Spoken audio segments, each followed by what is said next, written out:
Como eu falei para vocês, a nossa conversa de hoje vai ser sobre a independência do Brasil, certo? Para a gente poder falar um pouquinho sobre a independência do Brasil, a gente tem que voltar ao período joanino. O que é o período joanino, minha galera? O período joanino é o período em que Dom João governou o Brasil, tá? Nesse período, a família real veio para o Brasil. Para quem ainda não lembra ou está ainda com alguma dúvida com relação a isso, né, lembra que o Brasil ele foi colonizado pelos portugueses e por um bom tempo a gente esteve sob o domínio de Portugal. Nós comemoramos no dia 7 de setembro justamente essa liberdade do Brasil em relação a Portugal. Tá? Para entender como se deu esse processo de liberdade, a gente vai precisar conversar um pouquinho sobre o período que antecede a independência do Brasil. Tá? Esse período que antecede é o período em que Portugal estava governado por Dom João, ok? Então, por isso a gente vai chamar esse período de período joanino, tá? O que está acontecendo de significante no mundo que vai mudar a nossa história? Eu não sei se você já ouviu falar de um cara chamado Napoleão Bonaparte, conhecido popularmente como Popô. Já ouviu falar? Então, o Napoleão Bonaparte, ele havia conquistado boa parte do território europeu.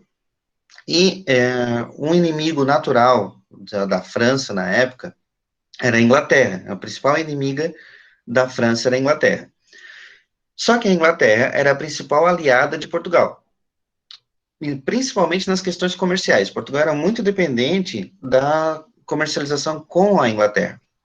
Quando Napoleão controla quase toda a Europa, ele decreta um negócio chamado bloqueio continental. O que é isso? Ele proibiu os países europeus de comercializar com a Inglaterra, tá? Ao fazer isso, ao proibir a comercialização com a Inglaterra, nesse caso, ele estaria quebrando o principal acordo que aconteceria entre Portugal e a Inglaterra, que é o acordo comercial. Estaria, de alguma forma, atrapalhando. E aí, o rei de Portugal, ele tinha uma opção: entrar em conflito com a Inglaterra e perder os recursos econômicos que vinham dessa parceria com a Inglaterra, ou então entrar em conflito com a França. Nenhuma das duas situações, galera, era boa, tá? Por quê? Um conflito militar com a França, de certa maneira, iria trazer sérios prejuízos para Portugal.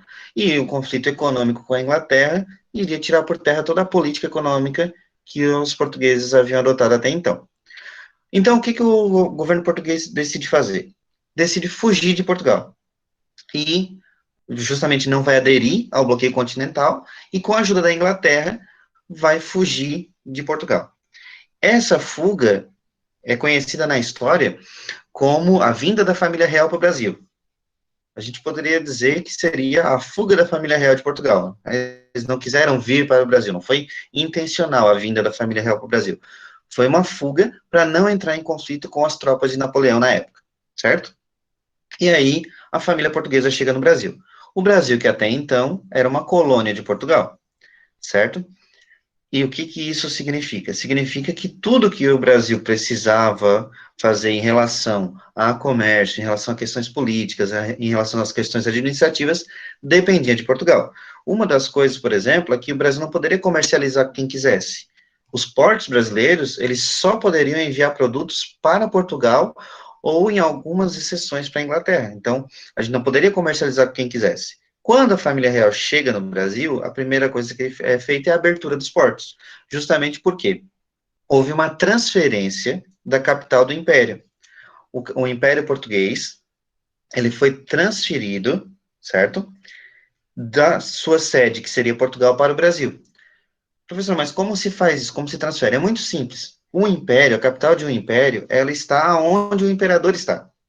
Então, na verdade, o que a gente tem, sendo a sede do império, é o Brasil. No momento que a família real vem para o Brasil passa a ser a sede do Império Português. Então, o nosso processo de independência, ele começa muito antes de 1822. Ele começa nessa chegada da família real aqui no Brasil. E aí a gente tem o chamado fim do Pacto Colonial. Por quê? Porque o Brasil agora é sede do Império Português. Ele não é mais a colônia, certo? Tá, professor, mas e o que acontece com Portugal? Portugal é tomado pelas tropas francesas nesse período, tá? E o Império Português não acaba? Não, o Império Português não acaba. Por um motivo bem simples. O imperador estava aqui. Ok? Tem alguém que está com dificuldade no áudio, alguma coisa? Eu posso continuar.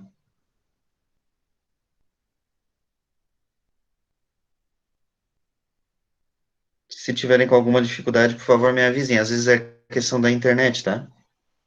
Tanto a minha quanto a de vocês, que nesse tempo de chuva fica meio complicado. E me chamem também se tiver alguma dúvida, que eu paro aqui e volto, tá?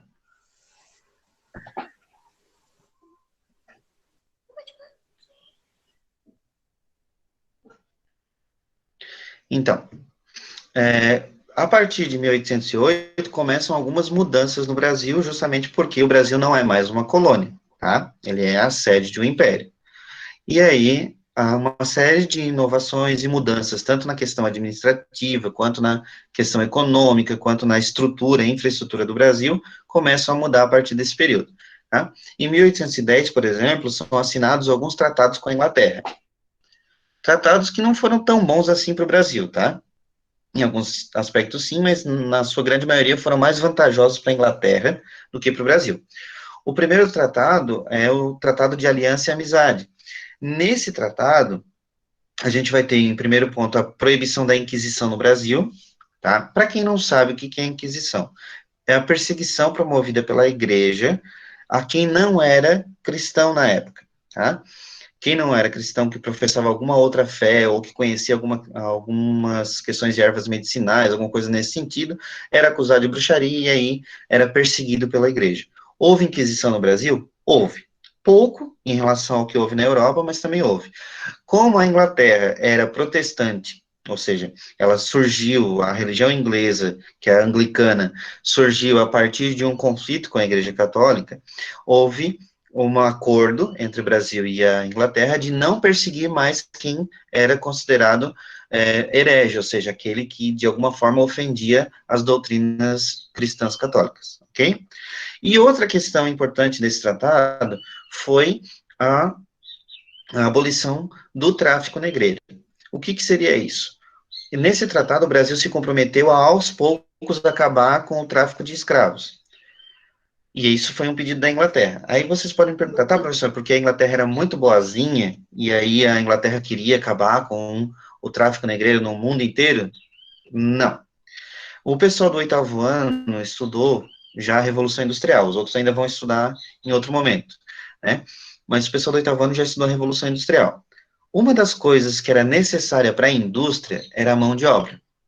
E mão de obra assalariada. O que é isso, gente? Mão de obra assalariada é gente que recebe dinheiro, né? Pelo trabalho. Mesmo que receba pouco, recebe pelo trabalho. E por que isso é importante para a indústria? Porque essa pessoa que recebe pelo trabalho, ao mesmo tempo que ela é mão de obra, ela está trabalhando, ela também vira consumidor, porque ela consome os produtos. Vamos pensar na gente agora, né? Para a gente ir lá comprar o arroz, feijão e qualquer outra coisa, a gente recebe nosso salário e vai lá e compra, né? A pessoa, ao mesmo tempo que ela é mão de obra, ela é consumidor. E para a indústria isso é necessário. O cara que produz o arroz é o cara que está vendendo lá no mercado, é o mesmo cara que vai comprar depois, né? Então, nesse momento em que era necessário o desenvolvimento da indústria na Inglaterra, para a Inglaterra era muito mais importante ter gente que recebia para virar consumidor do que ter escravo que não recebia pelo que estava fazendo. Então, para a Inglaterra era importante ter um mercado consumidor nesse momento. Por isso que o Brasil faz esse acordo. E é por isso que, aos poucos, começam a vir várias leis. Esse não é o nosso assunto, a gente ainda vai conversar sobre a abolição da escravidão também em novembro, que eu queria fazer uma outra aula dessa com vocês, assim, com todo mundo junto, porque a gente vai falar sobre a consciência negra e outras questões, mas eu não vou me adiantar aqui. Mas a escravidão, quando foi abolida no Brasil, ela foi abolida por interesse econômico, porque era importante ter mercado consumidor.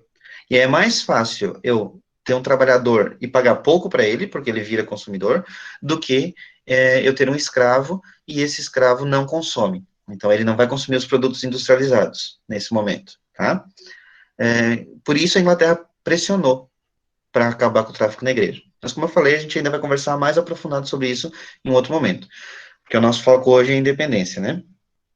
Tranquilo até aí? Estão conseguindo entender?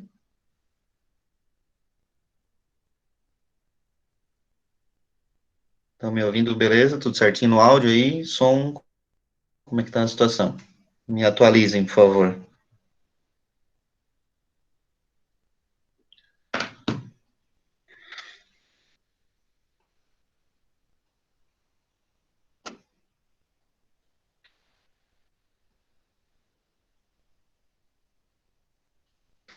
Beleza. Quem tá dando uma travadinha realmente deve ser por conta da internet, né? Que essa chuva não tá ajudando a gente em nada com a questão da internet, tá?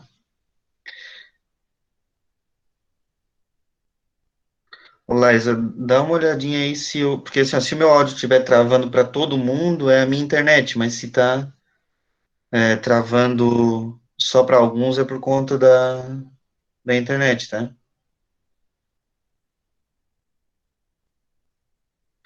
Vamos lá.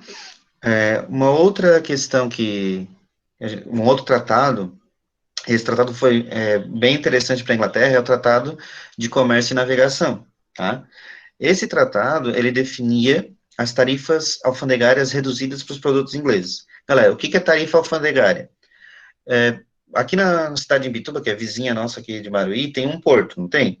Para os produtos entrarem pelo porto, é paga uma taxa. Essa taxa é chamada de tarifa alfandegária, certo? É a taxa de importação de um produto, tá? Isso não só importa, se vier de aeroporto, via terrestre, não importa por onde, mas se passou na fronteira, paga uma taxa alfandegária, tá? Essas tarifas alfandegárias, elas foram reduzidas para os produtos ingleses, tá? Produtos de outros países pagavam mais caro do que os produtos ingleses. O que que acontecia? Os produtos ingleses acabavam ficando mais baratos e as pessoas iriam comprar muito mais os produtos ingleses do que de qualquer outro país. Inclusive, em alguns casos, ficava mais barato comprar os produtos ingleses do que os produtos produzidos no Brasil. E como a gente não tinha ainda um processo de industrialização aqui sendo formado, mal a gente tinha uma manufatura, que eram produtos feitos em larga escala, quase nada se tinha disso no Brasil, então se comprava muito mais da Inglaterra. Era mais barato, por exemplo, comprar da Inglaterra do que de Portugal, a partir desse tratado, tá? E a criação de portos livres, portos que pudessem de alguma forma, comercializar com qualquer outra região que não fosse somente Portugal, diferente do que era antes da abertura dos portos, tá? A gente tem um exemplo aqui do porto da ilha de Santa Catarina, de Florianópolis, que não existe mais, mas na época foi um porto de livre comércio, poderia se comercializar com qualquer região, tá? Outra coisa que o Dom João fez, ou melhor, outras realizações dele quando veio para o Brasil, melhor dizendo. Aí ele começa a permitir as manufaturas. A mãe dele, a Dona Maria I, tinha proibido qualquer tipo de comércio ou qualquer tipo de criação de manufaturas nas colônias, no ano de 1763. O que que é isso? Não podia, de maneira alguma, criar um projeto de fábrica, dividir o trabalho para produzir alguma coisa em larga escala. Isso seria a manufatura. É, quando o Dom João assume o governo e assume no Brasil, quando ele vem para o Brasil, aí ele permite que o Brasil crie as manufaturas. Só que, como eu falei para vocês, os produtos ingleses eles ficavam mais baratos, então as pessoas consumiam muito mais produto inglês do que produto brasileiro. Então, no final das contas, mesmo que ele permitisse a produção da manufatura, não deu muito certo o negócio. A concorrência inglesa era muito melhor, tá? Mas, além disso, a gente vai ter a criação da Academia Militar no Brasil, a gente começa aí a formação de um Exército Nacional, nós temos a criação do Banco do Brasil, né, o primeiro banco público do Brasil, criado já em 1808, tá? Nós temos a criação da imprensa régia, o que que é isso? Uma imprensa, régia vem de real, imprensa real, tá? A imprensa do rei. Nesse caso, seria um mecanismo para difundir as informações do Império. Então, uma espécie de jornal do Império. Tá? Isso é a imprensa régia. Além disso, a gente tem a criação da Biblioteca Real, né, considerada a primeira biblioteca oficial do Brasil. E, junto com isso, vem a criação do primeiro curso superior do Brasil, que é a Escola de Medicina. Foi criada uma escola de medicina na Bahia e uma escola de medicina no Rio de Janeiro. E aqui a gente tem uma curiosidade, que é justamente por isso que os médicos são chamados de doutores no Brasil. Tanto médico quanto advogados são chamados de doutores. De uma forma equivocada, porque nem médico nem advogado é doutor. Doutor é quem faz doutorado. Mas é interessante a gente pensar na história do Brasil por causa disso. Essa escola de medicina foi a primeira criada, tá? Aí depois a gente tem a criação da escola do curso de bacharelado em Direito, e aí os dois primeiros cursos superiores no Brasil, as duas primeiras faculdades, digamos assim, que existiam no Brasil, foi a de Medicina e a de Direito. Então, quem era estudado era o seu doutor, ou doutore, porque estudou de alguma forma. E só dava para estudar ou Medicina ou Direito, no começo. Então, acabou as pessoas associando a ideia de o seu doutor com aquele lá que estudou. E como na época no Brasil só tinha essas duas faculdades, começaram a se chamar os médicos e os advogados no Brasil de doutores. Aí tem uma história lá de um alvará que permitia que os advogados fossem chamados de doutores, e os médicos também, tal, mas a essência histórica é essa, na verdade é porque foi cultural, uma questão cultural que foi atribuída a gente ter somente a escola de medicina e de direito no Brasil nesse período. E a gente estava muito atrasado, tá? Porque a gente já tinha, por exemplo, no México, e no Peru, universidades desde a década de 30 do século XVI, né, 1534, 1536, as duas primeiras universidades lá. E no Brasil só surgiu 300 anos depois. Então, em questão de educação, a gente é bem atrasado, né? Além disso aí, a gente tem a criação do Teatro de São João, que é o que, não sei se vocês estão percebendo, no fundo da tela tem sempre uma imagenzinha bem clarinha, que está no fundo de todos os slides. Essa imagem é do Teatro de São João. E também a criação do famoso Jardim Botânico no Rio de Janeiro. Foi uma tentativa, por que, que ele criou tudo isso? Foi uma tentativa de transformar o Rio de Janeiro numa nova Lisboa, né, que seria a capital de Portugal. Tentar fazer com que o Rio de Janeiro ficasse mais a cara de um império, porque na época não era bem assim, não. O Rio de Janeiro era uma colônia, e aí o Rio se transformou na primeira capital do Brasil. Primeiro, entre aspas, né, primeiro foi Salvador, mas a gente vai conversar isso mais para frente. Tá. E a gente está falando de processo de independência. O que que a instalação da corte no Brasil, ou seja, o que que a vinda da família real no Brasil traz de novo para gerar, então, o processo da independência? Primeiro, os costumes foram importados da Europa no Rio de Janeiro. Sabe aquelas roupas pomposas, cheias de coisas? Vocês imaginam naquele calorão do Rio de Janeiro, como é que era usar aquela roupa parada, né? Porque a gente não tem um clima europeu. Toda aquela questão da pompa do império foi importada para o calorão do Rio de Janeiro. Tá?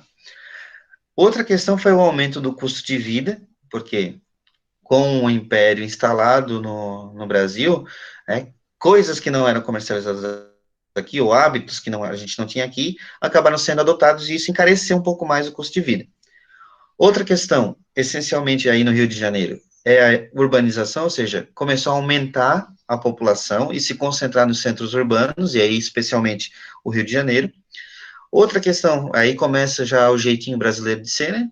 Que é a criação de cargos públicos para ocupar os nobres. A nobreza que havia vindo junto com Dom João, ela foi ocupada através desses cargos públicos. Criaram cargos para que eles virassem funcionários, tá? E esses funcionários recebiam altos valores da coroa portuguesa. Né? Outra questão, muitos brasileiros não aceitaram muito bem a vinda da família real. Tá?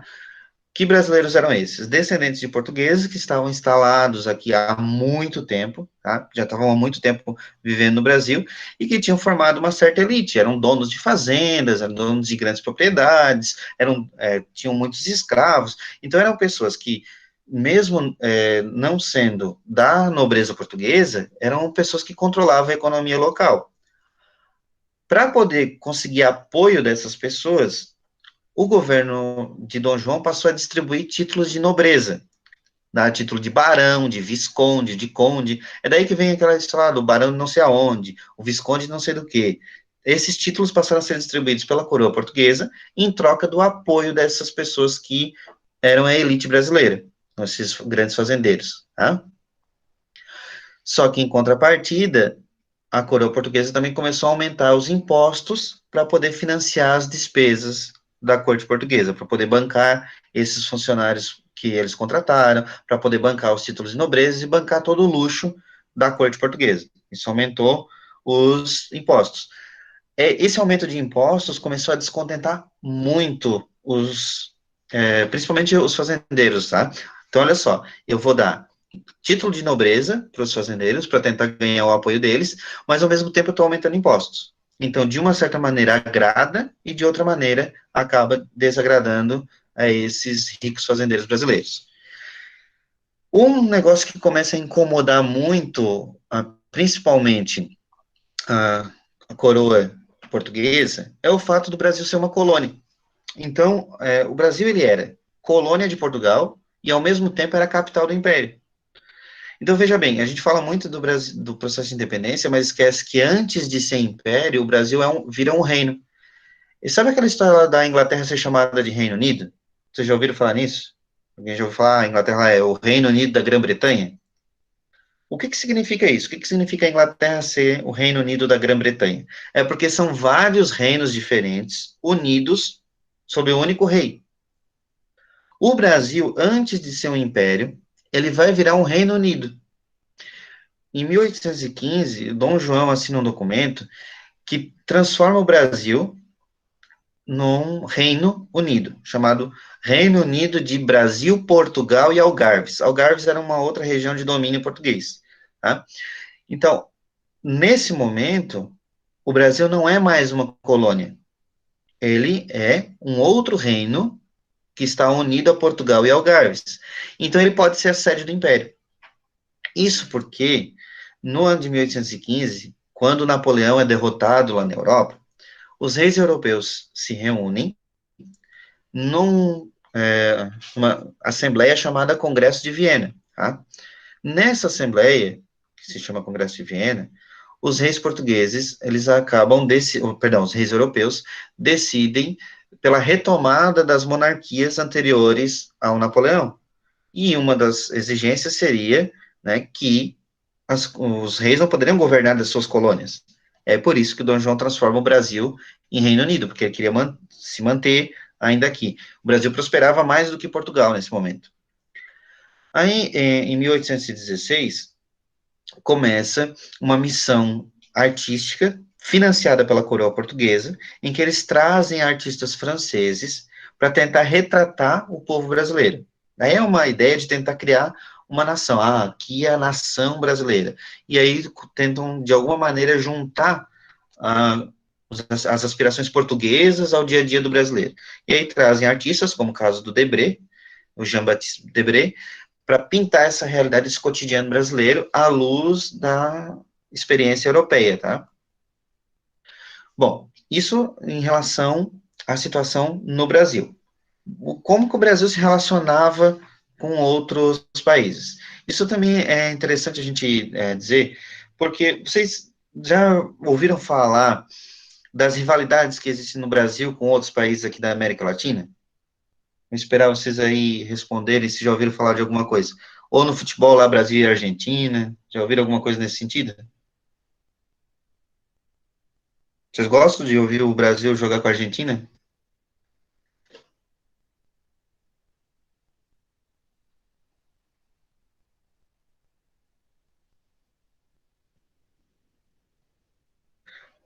Bom, pelo que eu vi ali, tem alguns alunos que nunca ouviram falar dessa rivalidade, né? Então, o Brasil ele não é um queridinho aqui na América Latina, não. Boa parte dos países não são muito chegados no Brasil. Por quê? Porque no início do processo em que a gente se transformou em independente, quando a família real veio para o Brasil, a gente acabou invadindo os países vizinhos, tá? A gente invadiu os países vizinhos. Por exemplo, o caso da Guiana Francesa, o Brasil invadiu em 1807 e devolveu só 10 anos depois para a França, tá? E em 1816, que o Brasil invadiu a província Cisplatina, que hoje é o Uruguai. O Uruguai, ele se transformou em independente em 1828. O Brasil já era um império, olha só, Em 1816, o Brasil não era independente ainda de Portugal, né? Ainda era Reino Unido. Mas ele já tinha colonizado um outro país vizinho. Já tinha ocupado um país vizinho, que é o Uruguai, que só conseguiu se tornar independente do Brasil em 1828. Tá? E tem outras guerras que a gente vai conversar um pouco mais para frente, não hoje, mas em outros momentos, como o caso da Guerra do Paraguai, que o Brasil invadiu o Paraguai junto com a Argentina e com o Uruguai, e o Brasil invadiu junto com a Argentina e com o Uruguai, porque antes ele tinha se metido nesses países e tinha tirado os governos desses países e colocado aliados brasileiros lá. Então, essa rivalidade que a gente tem com os países aqui da América Latina, com os nossos vizinhos, não é do futebol, né? Não é só quando, porque o Brasil é melhor que a Argentina, ou Pelé e Maradona, lá, aquela história que tem no futebol. Essa rivalidade é muito anterior mesmo. Ela está justamente relacionada a esses momentos em que o Brasil interferiu na política de outros países vizinhos, tá? É, isso é bem interessante a gente perceber que essa questão da história ela acaba se refletindo no futebol, né? Já ouviram falar da Taça Libertadores da América? Ou não?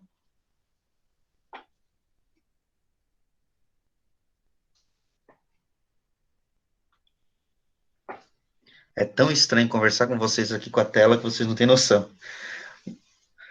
Então, a Taça Libertadores da América justamente fala sobre esses caras e mulheres, mas infelizmente a gente dá muito mais voz aos homens do que às mulheres, né? Mas esse campeonato, os Libertadores da América, ele é uma homenagem aos personagens que atuaram na independência desses países. No caso do Brasil, do Pedro I, né, que proclamou a independência do Brasil, mas outros personagens na independência dos países latino-americanos. E muitos deles tiveram conflitos com o Brasil. Tá? Bom, retornando aqui, não é só a questão do Brasil com outros países que importa. A relação de Portugal também é muito importante nesse momento, né? Porque o Brasil não se torna independente assim aleatoriamente, tá? Em Portugal acontece a chamada Revolução Liberal do Porto. Isso acontece no território português. Por quê? Portugal estava numa crise econômica, estava sob o domínio inglês na questão econômica e não havia um governo lá. Meio que o rei Dom João tinha deixado Portugal de lado e estava governando aqui no Brasil. Então, os burgueses portugueses lideraram uma revolução para garantir maior autonomia de Portugal. Tá? É, e eles eram, em primeiro momento, contrários à monarquia absoluta, porque queriam mais poder para a burguesia, para os donos dos meios de produção, para aqueles que produziam a economia do país, e automaticamente também não queriam estar sendo governados pelo Brasil. Tá? Quais eram os objetivos, então, dessa revolução? O que eles queriam? Eles queriam que Dom João voltasse para Portugal, eles queriam criar uma nova constituição com menos poderes para os reis, no caso, para o rei Dom João, né, e que essa constituição desse mais poder para os parlamentares, né, os deputados que, porventura, fossem eleitos após isso, e queriam recolonizar o Brasil. Queriam que o Brasil deixasse de ser Reino Unido e voltasse a ser uma colônia. Então, vê que aí é uma pressão dos mais ricos de Portugal para que o Brasil voltasse a ser colônia de Portugal. Tá? E aí, em 1821, o Dom João volta para Portugal. E o Dom Pedro assume, então, como príncipe regente do Brasil. Então, o filho dele fica como príncipe regente e o rei volta para Portugal, atendendo aquilo que a burguesia portuguesa estava pedindo. Tá? E aí que, de fato, começa o nosso processo de independência. Por quê? Quando Dom João volta, as cortes portuguesas, o parlamento, os deputados de Portugal, querem recolonizar o Brasil. Eles tentam recolonizar o Brasil. Para isso, eles mandam um documento exigindo que o Dom Pedro, que tinha ficado no Brasil, retornasse para Portugal. E aí eu pergunto para vocês. Você pensa bem, vamos lá. Vamos fazer uma situação hipotética aqui junto com vocês. Vocês têm duas casas, tá? Uma casa de praia e a casa que vocês moram. Num certo momento, um vizinho de vocês lá da casa que vocês moram deu um certo desentendimento, ele disse que ia sei lá, bater em vocês, ia matar todo mundo, que se vocês ficassem lá, ia dar briga e tal. Vocês fogem todo mundo. Você, seu pai, sua mãe, toda a família, os agregados, cachorro, sai tudo e vai lá para viver na casa de praia. Fica um tempo na casa de praia, lá, vivendo lá, aí constrói tudo aquilo que já tinham construído lá na casa oficial, vão construir na casa de praia também. Como vocês é chique, né? Vocês vão construir a piscina, vão botar um deck, fazer churrasqueira, tudo legal, tudo lindo, maravilhoso. Aí o teu vizinho lá, o primeiro, que queria matar todo mundo, foi preso, certo? E aí a tua família decide retornar para a casa que morava antes. Só que o teu pai deixa tu ficar na casa de praia. E diz assim: agora quem manda na casa de praia é tu, eu vou voltar para outra casa e você fica aí na casa de praia, de boa. Do nada, a tua família decide mandar uma carta dizendo: ó, não é mais para ficar na casa de praia, tem que voltar. O que vocês fariam? Agora que vocês podem mandar sozinhos na casa de praia, vocês voltariam?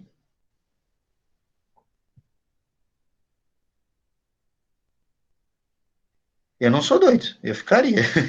Mandava, porque agora que eu tô mandando mesmo, né? Pra que eu vou voltar lá? Agora que eu tô mandando aqui, eu vou ficar aqui. Então, nessa pressão toda, Dom Pedro decide mandar um documento dizendo que fica, que ele vai ficar no Brasil. Isso, inclusive, é a pedido das elites coloniais brasileiras. Por quê? Aqueles ricos fazendeiros, eles não gostavam muito dos impostos que tinha sido adotado pelo Dom João aqui no Brasil quando ele estava aqui, né? Mas, vamos ser sinceros, né? Ele Agora ele tinha o poder e eles poderiam controlar o Dom Pedro. Então, essas elites coloniais brasileiras, elas resolveram fazer o quê? Se aproximar do Dom Pedro e pedir para que ele ficasse, para que o Brasil não voltasse a ser colônia de Portugal. Esse episódio, que aconteceu em janeiro de 1822, ficou conhecido como Dia do Fico, porque ele disse para o povo brasileiro que ficava. O brasileiro é muito criativo, né? Tem uns nomes assim na história que eles são o máximo, né? Por que é Dia do Fico? Porque ele disse que ficava. Né? Então, essa é a questão. Tem uma frase famosa, né, que diz, se é para a felicidade geral da nação, diga ao povo que eu fico. Então, essa é a ideia do dia do fico, tá? E aí, em maio de 1822, um pouquinho, né, depois ele começa já a governar o Brasil sem ligar muito para as determinações portuguesas, em maio de 1822, a gente tem um decreto estabelecido por Dom Pedro, que é conhecido como Decreto do Cúmpra-se. O que é isso? Só ia ser cumprida lei portuguesa se ele desse o aval, ou seja, nenhuma lei que viesse de Portugal seria cumprida sem que o Dom Pedro decidisse que ela deveria ser cumprida. Então, todas as leis tinham que passar primeiro pela autorização dele, tá? Nesse momento, ele já começa a ter uns atritos com os portugueses. Aí, em junho, um mês depois, em junho de 1822, ele convoca uma assembleia, que é a Assembleia Constituinte, para poder criar a Constituição do Brasil, um conjunto de leis para o Brasil, tá? Diferente das leis portuguesas. Aí isso já causa mais um certo atrito. Nesse meio tempo, entre junho e agosto, o governo português começa a mandar alguns navios com soldados portugueses para cá, para meio que é, como eu vou dizer para vocês, meio que intimidar. Sabe quando a gente vai, não tem aquela historinha lá, eu vou brigar na saída? Eu vi aquela historinha? Né? O pessoal vai dar porrada, vamos se brigar e tal. Aí fica um monte de gente lá de braço cruzado, tudo olhando assim, só para dar aquela intimidada, chama os amigos para dar para mostrar que pode brigar. Então, na realidade, o governo português faz isso, coloca ali navios com tropas portuguesas para intimidar o Pedro aqui no Brasil. Aí o Pedro determina que essas tropas portuguesas são consideradas inimigas, manda prender todo mundo e depois que o governo português diz não, vai ser, a gente vai atacar, Pedro proclama então a independência do Brasil. Eu trouxe ali o quadrinho para vocês porque é bem interessante a gente pensar na independência do Brasil, porque quando o Pedro está fazendo uma viagem, quando ele recebe o ultimato, ou seja, quando ele recebe a notícia que os portugueses pretendem atacar, tá? Ele estava fazendo uma viagem, era uma viagem longa no Vale do Paraíba. Essa viagem, ele não estava fazendo a cavalo. Essa pintura ali, que é famosa, a pintura da Independência, né, aparece assim como se ele estivesse numa guerra, né? O Eduardo está dizendo que não bota medo em ninguém. Olha só, nessa pinturinha ali, ele aparece montado a cavalo, né? Mas essas viagens longas, eram feitas com burro ou com jumento. Então, ele na verdade não estava montado num cavalo, ele estava montado num jumento. Na pintura também, ela aparece normalmente ele com um traje de gala, segurando uma espada, certo? Mas como era uma viagem longa, provavelmente ele estava com uma roupa mais confortável, não com a roupa de gala, muito menos com a espada embainhada, porque ele não teria por que estar com a espada embainhada numa roupa mais confortável, já que a viagem era longa. E o rio Ipiranga, onde teoricamente aconteceu lá o grito do Ipiranga, lá, Independência ou Morte, ele, o pessoal, ninguém tá chamando ninguém de jumento, tá? Jumento era o animal que o Pedro I estava montado, antes que vocês se percam aí. O, o rio Ipiranga, na verdade, é um valo, não é aquele rio enorme, é um valinho, sabe? Aqueles valos que vai para lagoa. Então, o rio Ipiranga era um valo, ele estava montado num jumento, não estava de trás de gala, muito menos com aquela espada grande embainhada, e sim, ele provavelmente gritou independência ou morte. Né? Há alguns teóricos da conspiração que dizem que ele, na verdade, estava fazendo as necessidades, né? Estava fazendo o número 2 enquanto recebeu a notícia. Isso é muito provável, porque na época era comum eles acharem o máximo algumas pessoas acompanharem os nobres e ficar olhando quando eles estavam fazendo lá o número 2. É estranho, mas é isso mesmo. Tá? E aí, nesse momento, no dia 7 de setembro de 1822, montado num jumento, às margens do Valo do Ipiranga, o Pedro, então, declarou que o Brasil estava independente, certo? E aí, em dezembro, Dom Pedro é coroado, então, como Dom Pedro I, o primeiro imperador do Brasil, certo? E daí, teoricamente, ele teria ficado independente de Portugal. No entanto, essa é uma independência somente no papel, tá? Porque o Brasil, a partir daí, ele vai ter uma dependência econômica com a Inglaterra. E a gente já vai conversar daqui a pouco por quê. Então, com relação aos aspectos políticos, deixa de obedecer às leis de Portugal, certo? É isso que significa a independência do dia 7 de setembro significa isso, que a partir do dia 7 de setembro, o Brasil deixa de obedecer às leis de Portugal. No entanto, ele continua com uma dependência econômica da Inglaterra. A forma como as questões internas estavam organizadas não mudam. Por exemplo, questão do latifúndio. O que é o latifúndio? É um cachorro chamado Fúndio que está latindo. Não, que piada horrorosa. Latifúndio é uma grande propriedade de terra, tá? Então, o Brasil ainda vai ter grandes propriedades de terra nas mãos de poucas pessoas. Isso a partir de 1822. Então, continua igual, mas pouca gente mandando em muita terra.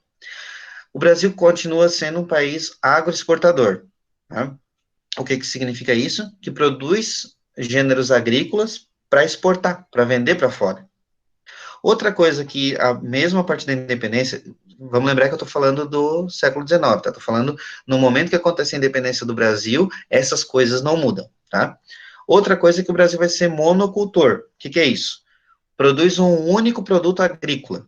A gente vai ter vários ciclos econômicos no Brasil, e o Brasil inicialmente vai produzir só açúcar, a cana-de-açúcar, então toda a produção era voltada para a cana-de-açúcar, e depois o Brasil passa a voltar toda a sua produção para o café. Isso só muda muito recentemente, a partir da década de 40, 1940 em diante, começa a mudar isso.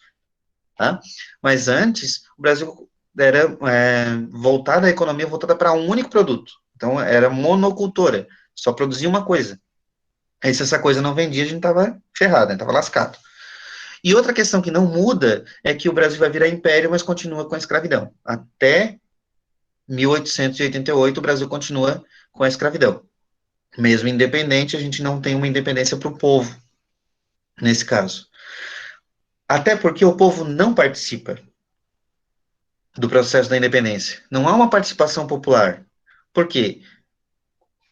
A independência do Brasil ela é resultado dos interesses pessoais de Dom Pedro, que não queria voltar, não queria obedecer de novo o pai dele, e os interesses das elites comerciais brasileiras, né, das elites agrárias brasileiras, as elites aquelas que controlavam a economia. Então, o processo da independência foi fruto da ligação dos interesses pessoais do Dom Pedro com os interesses dos mais ricos. Então, o povo em si não participou desse processo, e para o povo em si, a independência não significou muita coisa naquele momento, certo? E aí fica a pergunta: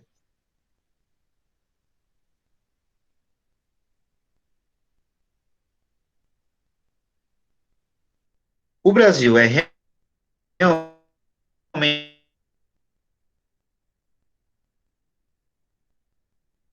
independente? Então vamos lá. Travou aí? Destravou, Gabriel? Ainda está travado.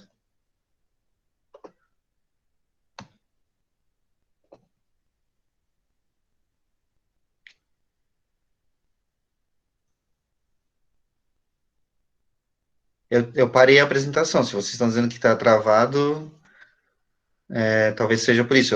Eu parei a apresentação, o slide, e agora eu voltei com a câmera aqui. Quem puder agora abrir a câmera para a gente conversar um pouquinho. Para eu ver essas caras feias de vocês aí, que eu tô com saudade de vocês. Só gente Ô, linda. professor, que maldade. Teve gente que passou até perfume para participar hoje. Ué, mas nem ia dar pra sentir o cheiro do perfume mesmo? Tomar banho cheirando, Então, não dá pra nada. mas é o jeito, Eu né? Se a não gente vou não tomar ligar a banho. câmera porque eu tô com uma cara de zumbi.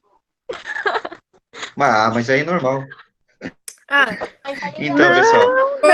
Não, a minha cara de zumbi tá incomum. Não vou ligar, não. nunca de idiota, não tô falando nada. A minha câmera é quebrada, velho. Deixa eu cair no chão uma vez, daí quebrou. Fazer o quê? Olha só. O burro é foda, Eu cara. deixei uma perguntinha ali no final para vocês, né? E passei um texto passado para a gente refletir agora se a gente realmente é independente, né? Porque a gente normalmente chega lá no 7 de setembro, fica desfilando, tudo bonito, né? Batendo na perna, bem legal. Mas se a gente observar a independência do Brasil, ela foi um processo que não contou com o povo em si, né?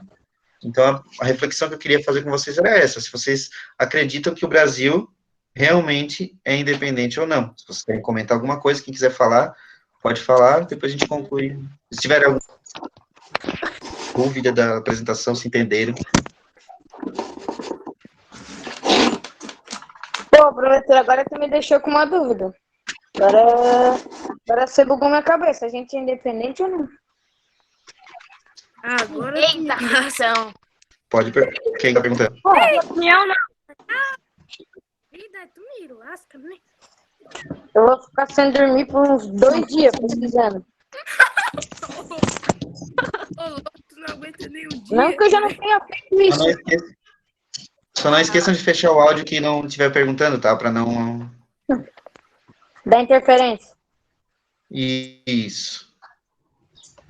Alguém quer colocar alguma coisa? Tem alguma dúvida? A única dúvida que eu tenho é se o Brasil é independente ou não. Né? A gente não é Olha só, eu vou Papo. fazer umas perguntinhas.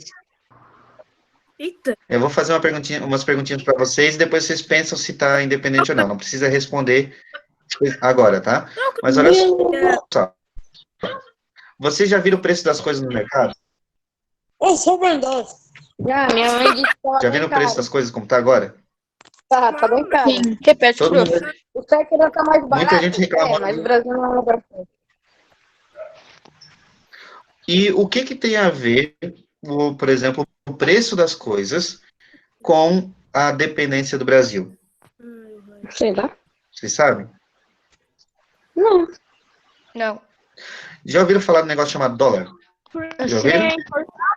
É dinheiro. Ele come dinheiro também, sabia? Isso. O Brasil, É real mais caro. Aí em Maruí, na região onde vocês moram, tem bastante produção de Tem, arroz, não tem tem? bastante. Tem bastante o quê? Uma travada bonita. Produção de agora. arroz. Arroz. Tem. Tem. Aqui do lado da minha casa Tem, né? tem. Tem uma bem Então, pertinho daqui. mas o preço do arroz aumentou, não aumentou? Sim. Eu não fui no mercado, não vou no mercado. Eu fico em casa O sozinho. meu pai trabalha com produtos assim e o quilo do arroz tá fora do preço normal para revender. Olha o cara dando conta Exato. C, O Bruno está Samuel. colocando ali, por causa da importação. Isso mesmo, Bruno. V, né? Olha só, a nossa economia ainda é dependente do ponto de vista da economia externa. Então, realmente, como boa parte da produção no Brasil agrícola, olha que eu coloquei lá para vocês, que o Brasil lá em 1822 tinha uma economia que dependia da exportação, era agroexportadora, né? Nós ainda somos uma economia agroexportadora. Então, como é que a gente vai conseguir investir de alguma forma, né, no mercado interno, se a gente depende ainda de exportação? O Bruno colocou, por causa da importação, é isso mesmo. A gente acaba vendendo muito mais do que consumindo aqui. Então, mesmo que se produza muito mais arroz em Imaruí, a gente vai ter um preço maior ainda, porque o dólar está muito alto, e aí a gente está vendendo mais. Então, compensa muito mais vender para fora do que vender internamente. Então, falta aqui dentro, como falta aqui, o preço sobe. Então, a gente ainda é dependente. Deixa eu só ler ali o comentário do Samuel. O Brasil é independente, pois temos um governo próprio, deputados, lojas, economia, mas quando nós entramos em tempo de crise, a economia muda, sobe dinheiro para poder investir em vacinas. Na verdade, não foi o investimento na vacina que mudou a questão da econômica, né? Até porque o Brasil é um dos países que pouco investe na ciência e tecnologia. Infelizmente, o nosso país ele acaba investindo menos do que outros países. Mas essa questão de que a economia ela é interligada, a gente não pode nunca falar de algo, de um país, sem falar das questões relacionadas aos outros países, tá? Só para pegar ali a fala de Samuel, para a gente esclarecer melhor, né? Por exemplo, a agricultura foi o único setor no Brasil que cresceu, tá? Antes da pandemia, quando a pandemia fechou muita coisa, né? Inclusive a escola, nós estamos aqui conversando porque a pandemia fechou até a escola, né? Então, só que o único setor que não foi prejudicado diretamente na pandemia foi o da produção de alimentos, porque o que não foi fechado? Porque se Mercado, né? Se Foi a ele única fechar a produção de alimentos, a gente morre de fome, é bem simples. Se fechar a produção de Eduardo, alimentos, acho que tu tá falando, mas a única coisa que não fechou foi a produção, né? A questão da produção agrícola, por exemplo, antes da pandemia, a produção de alimentos cresceu 2,4%. Pode parecer pouco, mas no contexto geral é bastante coisa, tá? Porque o restante diminuiu muito. E durante a pandemia cresceu 0,5%. Tá, professor? O que significa isso? Significa dizer que mesmo durante a pandemia, continuou produzindo um pouquinho mais o setor de alimentos, né? Mas mesmo produzindo um pouquinho mais, os preços subiram. Por que subiram? Porque como o comércio depende do valor do dinheiro, o nosso dinheiro está valendo pouco, e o dinheiro dos Estados Unidos, por exemplo, o dólar está valendo muito, vale muito mais a pena vender para fora do que vender aqui dentro. Então, os preços aqui aumentam. Melhor para fora do que para dentro. Boa, a lógica do Shrek. Não, o dólar é literalmente assim, ó. Paga mais dinheiro para ganhar menos. Não sei dizer isso, mais ou menos. Mas só para a gente pensar que a gente não é totalmente independente, né? A gente não pode afirmar numa independência total. E o Samuel lembrou ali para nós, ó, é uma independência política, porque a gente pode escolher os nossos governantes, certo? Mas não é uma independência total. Até porque não existe país independente, né?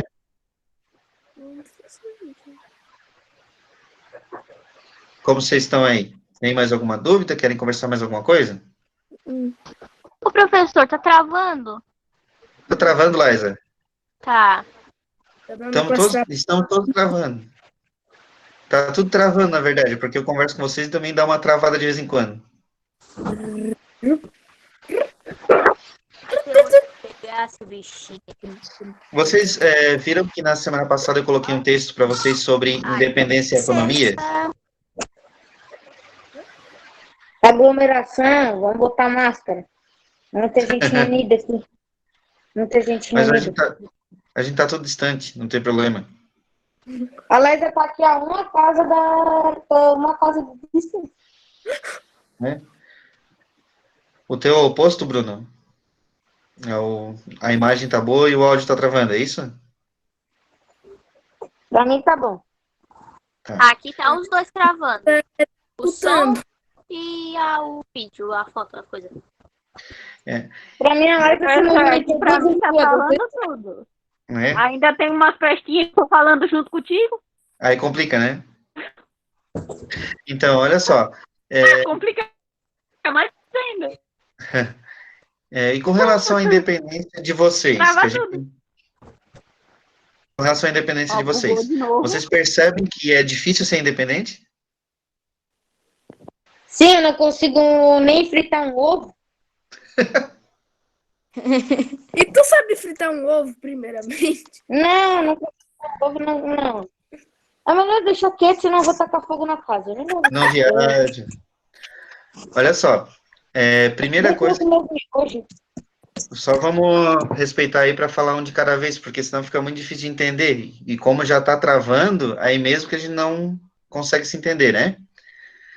Olha só, a questão da independência de vocês, aí principalmente do 6º até o 8º ano, que eu pedi para fazer a leitura do texto sobre a independência e autonomia, é importante vocês pensarem nisso. Até que ponto a gente consegue ser realmente independente e autônomo? Se a gente consegue ser autônomo ou se a gente consegue ser independente, para pensar se esse que a gente comemora agora realmente está correto, né? O que é ser autônomo? É eu conseguir fazer minhas coisas por conta própria, eu conseguir fazer sozinho. Ser independente é não depender de ninguém, mas vamos pensar, é possível uma pessoa ser totalmente independente? É possível tu não depender de nada de ninguém? É possível você fazer as coisas sozinhos, é autonomia. Mas é possível ser totalmente independente? Não, Quem compra comida no mercado já não é independente, né? Não. Ele tá dependendo de alguma coisa que outra pessoa fez. Exato. A Exatamente. gente não consegue. Quem planta, geralmente, e até quem tipo, faz plantação assim, não é independente, pois precisa de máquina para fazer, precisa de um trator. Exato. O funcionário precisa do patrão, o patrão precisa do funcionário, a gente precisa de outras pessoas que produzem coisas diferentes, outras pessoas vão precisar de nós também. Ó, nós professores, por exemplo, sem aluno, a gente ensinava para quem? a parede. Então, a gente é muito dependente uns dos outros, né? Professor, agradece o dia do professor pra gente. Ah, tá. Se não fosse a gente, você não teria um dia especial pro senhor. Ah, verdade. Agradecer. Tá certo, pessoal. Mas, professor, a gente também não ajuda muito. Isso, Gabriel. O Gabriel tá colocando ali, ó. O Gabriel tá colocando ali que nem emprego. Realmente, se você não teria emprego sem o empresário, mas o empresário não teria mão de obra sem o trabalhador, né? Ele só consegue sobreviver também com o trabalhador, assim como o trabalhador só consegue sobreviver se tiver emprego para ele. São relações de dependência. Então, a gente é muito mais dependente do que independente. A gente pode ser autônomo, né? A gente pode desenvolver a nossa autonomia, que é poder fazer as coisas sozinho, ter iniciativa, conseguir ir atrás. Mas, mesmo autônomo, a gente sempre vai ser dependente. O Eduardo já disse isso. Eu tô dizendo ali no chat. Pessoal, como é que vocês avaliaram a aula? Vocês gostaram? Sim. A turma do 7º ano, a gente tem bastante aula, videoaula com o professor de português. E é melhor para aprender o conteúdo, porque é Certo. muito melhor. Vocês não esqueçam É bem que mais fácil de entender. vocês não esqueçam que o professor também tem gravado as aulas. Então, assim, quando eu coloco lá no link para vocês no Google Sala de Aula, que é É para grava. assistir. Eu sei que assim a gente tem uma certa interação, mas eu também eu gravo lá porque muita gente acaba não participando, tá? Então, se vocês tiverem alguma dúvida, podem me chamar. Podemos encerrar ou vocês querem falar mais alguma coisa? Tanto faz, depende do professor. Estou por vocês. Se vocês tiverem dúvidas, a gente conversa mais um pouquinho. Professor que sabe. Ou conseguiram entender o processo de independência? Eu bati foto de tudo para me copiar no caderno. Tá, olha só, os slides eu vou deixar disponível para vocês também, tá? Eu boto lá no Google Sala de Aula para vocês e as atividades também. Só eu gostaria que vocês, se tivessem alguma dúvida sobre o conteúdo ou sobre a questão de ser independente, tá? Porque tudo que a gente vai falar daqui para frente nas atividades é sobre isso, sobre ser independente ou não, tá? Ô, professor, agora você vai fazer sempre as atividades assim online toda quarta? Não, provavelmente não vai ser toda quarta, porque, diferente dos outros professores, eu tenho muitas turmas, eu tenho do sexto até o terceirão, e trabalho filosofia com ensino médio também. Então, mesmo que eu divida tudo, não dá tempo, e o conteúdo de vocês não é todo igual. Mas assim, a gente vai intercalando, uma semana eu vou fazer com o sexto, outra com o sétimo, tá? E quando não tiver aula aqui ao vivo, olhem o que está gravado, porque daí eu gravo e boto no YouTube também, tá? Certo? Certo. É porque daí na gravação eu acabo aproveitando os horários da madrugada, né? Então, Voltou, professor, o áudio, o vídeo? Voltou? Voltou. O Samuel ali tá dizendo toda quinta. O Samuel, na quinta-feira eu não posso fazer porque a gente tem web com os professores do novo ensino médio. Então, toda quinta a gente já tem uma web. Toda quinta a gente já tem, depois a gente já tem uma na segunda-feira. Então, tem dias que a gente já tá comprometido. Mas a gente vai organizando com vocês, tá? E aí, pelo menos uma de cada conteúdo a gente faz assim. E as outras eu vou gravando conteúdo e depois a gente marca para tirar as dúvidas assim. Tá bom, então. Tá bom? Pode ser? Tá bom. A gente marca ali no grupo, conforme porque também não tem como ter professor que marca em outros horários, a gente marca no grupo e decide juntos. Ô, Rian, na terça eu trabalho em outra escola, numa escola particular. Daí também, às vezes dá, às vezes não dá, tá? Mas a gente, como eu falei, a gente combina no grupo, porque as outras são separadas, né? Vai ser uma com sexta, uma com sétima, uma com oitava, outra com nona. Ok? Ah, tá.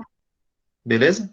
Beleza. Porque o sexto a gente vai voltar com o Egito, né? O sétimo a gente volta com o Renascimento, o oitavo a gente volta com a Revolução Industrial e o nono a gente volta com a Segunda Guerra Mundial. Então a gente tá com... Ai, Renascimento de novo? Nossa.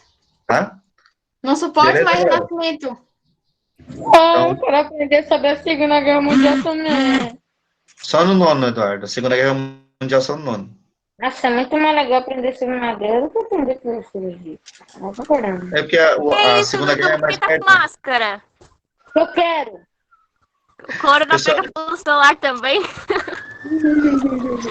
Ô, professor, dei sorte que minha mãe e meu pai saíram. Eu sei fazer umas paradas aí. Umas paradas aí. Pessoal, quem não tem mais nenhuma dúvida pode sair se quiser da reunião, tá? Eu vou ficar mais uns 5 minutinhos aqui, ok? Ok. E aí depois eu vou precisar sair também, porque eu vou entrar em outra, e eu preciso tomar uma aguinha antes de começar a próxima, tá? Tá bom. Tá. Tchau, professor. Tchau. Qualquer coisa, vocês podem me chamar, tá? Tchau.